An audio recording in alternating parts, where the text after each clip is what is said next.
வணக்கம். ஜிகேஎஸ்வி ரவிச்சந்திரன். இன்னைக்கு இந்த வீடியோவில் பார்க்க போகிறது மாஸ் ரெக்ரூட்மெண்ட் வர்சஸ் நிக்கே ரெக்ரூட்மெண்ட்.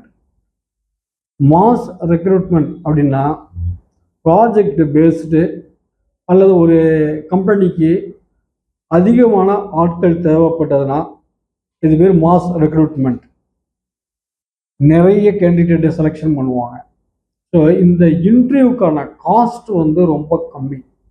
அதனால் மாஸ் ரெக்ரூட்மெண்ட்டில் டோட்டல் விசா, இந்த எஸ்சி சர்வீஸ் சார்ஜ் எல்லாம் கம்மியாக இருக்கும்.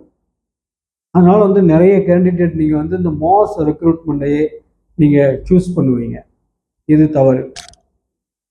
அதே நேரத்தில் நிக்கே ரெக்ரூட்மெண்ட் அப்படின்னு சொல்லி ஸ்பெசிஃபிக் சின்ன ரெக்ரூட்மெண்ட் நடக்கும்.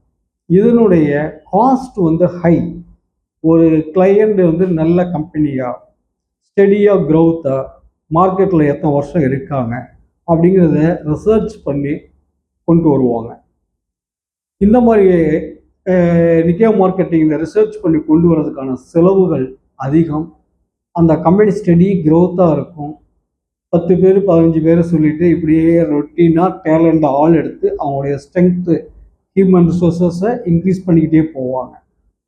ஸோ இது சர்வீஸ் சார்ஜ் கொஞ்சம் அதிகமாக இருக்கும்.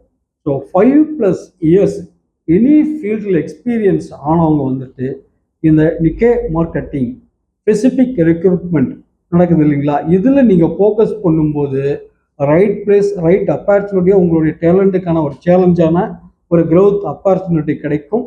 கண்டிப்பாக முயற்சி பண்ணி பாருங்கள். நன்றி, வணக்கம்.